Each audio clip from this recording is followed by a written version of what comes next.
Hello everyone and welcome to our channel. Today we are going to discuss how to pass the journal entries at the time of trade discount as well as the cash discount. In the previous video we have learned how to pass the journal entries in case of the trade discount only. Today we will learn how to pass the journal entries in case of the trade discount and cash discount. First we need to understand the difference between the trade discount and cash discount. So what is trade discount? Trade discount is basically allowed when there is a bulk purchase. जब आप bulk में purchase करते हो उस time पे जो आपको discount दिया जाता है that is a trade discount and it is never shown separately. इसे हम सेपरेटली शो नहीं करते.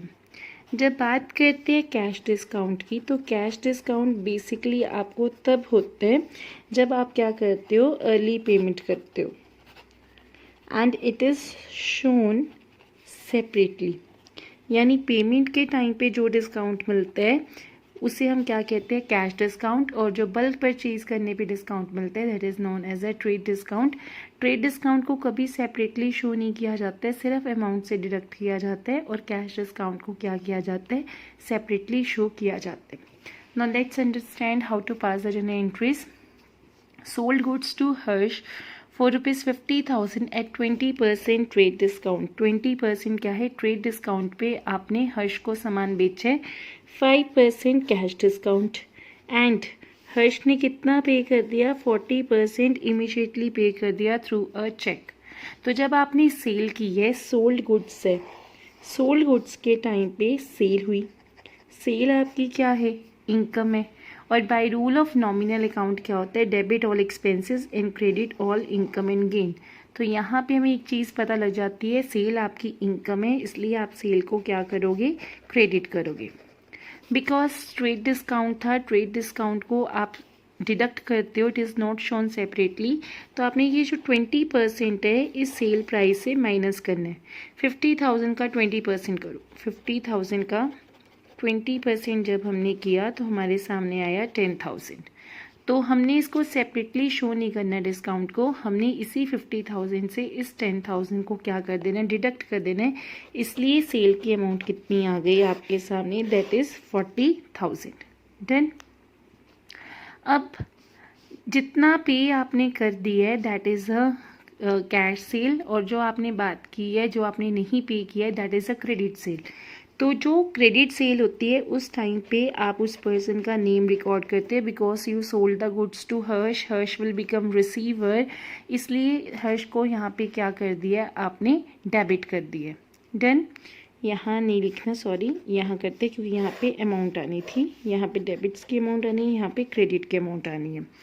एंड देन आपने क्या किया, जितना मतलब कि जितना आपने चेक रिसीव किया है उसके लिए आप वर्ड क्या लिखोगे, बैंक. क्योंकि आपको 40% इमीडिएटली पे कर दिया गया था तो आपको पैसा आ रहा है, बाय चेक का आ रहा है. क्योंकि वर्ड चेक है तो you will use the word bank. Then और क्योंकि आपको डिस्काउंट देना पड़ा, क्योंकि आपने 5% कैश डिस्काउंट देना है ना, और 40% पे हो गए, तो डिस्काउंट अलाउ करना आपके लिए एक तरह का एक्सपेंस हो गया. इसलिए आप डिस्काउंट अलाउड को क्या करोगे, डेबिट करोगे, क्योंकि कैश डिस्काउंट को आप सेपरेटली शो करते हो. अब यहाँ पे देखो 40,000 का कितने परसेंट इमीडिएटली पे किया, 40%. तो आप पहले ये देखो कि पेमेंट आई कितनी है. कटिंग किया 16,000 आ गया. 16,000 और बाकी जो 60% है that is a credit sale. तो यहाँ पे 24,000, 40,000 में से 16,000 माइनस किया, बाकी आपकी क्रेडिट सेल बन गई है, that is called the credit sale. और कितने की है, दैट इज़ 24,000.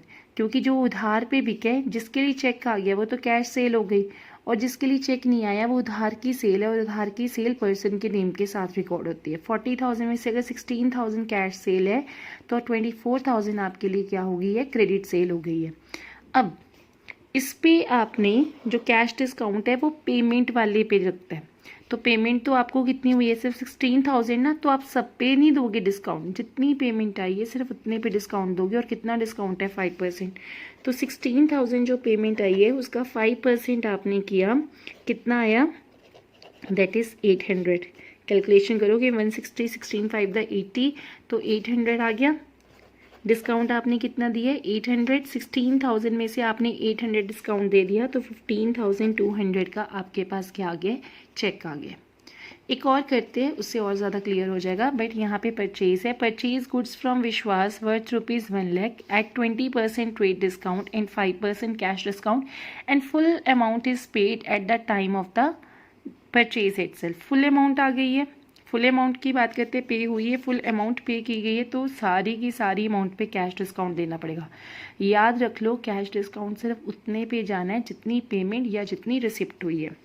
अब यहाँ पे बोर्ड गुड्स है तो यहाँ पे आप परचेज लिखोगे, परचेज अकाउंट डेबिट 1,00,000 है, 20% ट्रेड डिस्काउंट, क्योंकि ट्रेड डिस्काउंट को पहले ही शो करने, 1,00,000 का 20% किया 20,000, 1,00,000 में से 20% माइनस कर दिया तो कितना आ गया यहाँ पे 80,000। देन आगे क्या लिखा हुआ है, because the full amount is paid, आपने फुल अमाउंट ही पे कर दी, यहाँ पे चेक वर्ड नहीं लिखा हुआ है तो you have to mention the word cash. और क्योंकि आपको कैश डिस्काउंट मिला, क्योंकि आपने पेमेंट कर दी है, तो वो आपको डिस्काउंट एक तरीके से रिसीव हुए। जब आप डिस्काउंट अलाउ करते हो तो आपको लॉस होता है, लेकिन जब आप डिस्काउंट रिसीव करते हो तो आपको फ़ायदा होता है। कहाँ आपने 80,000 पे करना है और कहाँ 80,000 का 5% अगर आप करते हो, 80,000 का 5% कैलकुलेशन करते हो 4,000, तो अगर 80,000 में से 4,000 माइनस करते हो तो कितना आया, पेमेंट कितनी करनी पड़ी 76,000, और 4,000 आपके लिए क्या हो गया, गेन हो गया, इसलिए आपने उसे क्या कर दिया, क्रेडिट कर दिया। एक और ट्राई करते हैं to understand in detail. Purchase किया गुड्स त्रिशा से 2,00,000 की, 5% कैश डिस्काउंट है, 10% ट्रेड डिस्काउंट है, half of the payment is paid by cheque at the time of purchase. Trade discount तो टोटल जितना भी परचेज किया है उस पर लगना है, लेकिन कैश डिस्काउंट सिर्फ उतने पे लगना है जितना आपने पेमेंट की है या रिसीव की है। तो हाफ की है तो हाफ के ऊपर कैश डिस्काउंट लगेगा। ट्रेड डिस्काउंट फुल पे लगना है, लेकिन जो कैश डिस्काउंट है वो अमाउंट जो पे या रिसीव की है उस पर लगना है। बोर्ड गुड्स है तो you will write the word purchases, purchases account debit, 2,00,000 का 10% किया 20,000 को माइनस किया 1,80,000 आ गया यहाँ पे। ओके, हाफ अमाउंट पे कर दिए, हाफ अमाउंट पे नहीं की है, जो पे नहीं की है that is a credit purchase, तो उसके लिए पर्सन का नेम लिखना पड़ेगा टू त्रिशा। और जो पे कर दिया, क्योंकि बाय चेक पे की है द वर्ड चेक, तो हम यहाँ पे बैंक लिखेंगे, और क्योंकि हमें डिस्काउंट मिल गया that is a gain for us, तो डिस्काउंट रिसीव्ड हम क्या करेंगे, क्रेडिट करेंगे। डिस्काउंट अलाउ करते हैं सेल के टाइम पे तो डेबिट करते हैं, परचेज के टाइम पे डिस्काउंट रिसीव करते हैं, फ़ायदा होता है तो क्रेडिट करते हैं।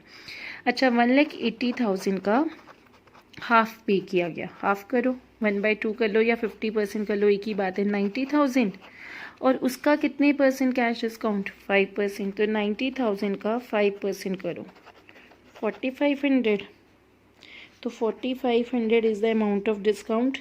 हाफ के लिए चेक दे दिया तो हाफ उधार पे हो गई, तो 90,000 में से 45 गई 85,500। Okay, the next one is sold goods to Anuradha 6 March को for ₹1,00,000 on 10% trade discount and 5% cash discount if payment is received within 15 days and 80% of payment is received on 18 March by cheque. आपने अनुराधा को 6 March को 1,00,000 की चीज़ बेची है 10% trade discount पे, तो पहली चीज़ 2 सेल्स हो जाएगी। 6 मार्च को आपने सेल की है तो आप यहाँ पे 6 मार्च को 2 सेल्स, यहाँ पे 1,00,000 का 10% करोगे 90,000, और आपने अनुराधा को सेल की तो यहाँ पे अनुराधा डेबिट टू सेल्स 90,000। अब मैंने अनुराधा टू सेल्स 90,000 क्यों एक एंट्री डाल दी, जबकि यहाँ पे तो कैश डिस्काउंट ट्रेड डिस्काउंट दिया था और मैंने पिछले जैसे कुछ भी ट्रीटमेंट नहीं किया, बिकॉज जो पेमेंट रिसीव की है दैट इज़ ऑन 18 मार्च, तो 18 मार्च को उसकी पेमेंट रिसीव करने की एंट्री आएगी। बट बाकी जो हमने क्वेश्चंस किए थे ना, किसी में भी डेट अलग नहीं दी हुई थी, सब में इमीडिएटली पेमेंट हुई थी या कुछ भी नहीं लिखा हुआ था कि पेमेंट की डेट अलग है। यहाँ पे स्पेसिफिकली 18 मार्च को बोला हुआ है, तो पहले हमें एक तरह से क्रेडिट सेल को रिकॉर्ड करना पड़ेगा कि 6 मार्च को आपने अनुराधा को सेल की है 90,000 की। अगर पेमेंट 15 डेज़ के अंदर अंदर कर दी है तो आपको कैश डिस्काउंट मिलेगा, और यहाँ पे पेमेंट हुई है 18 मार्च को और सेल हुई है 6 मार्च को, यानी 12th डे को पैसा आ गया।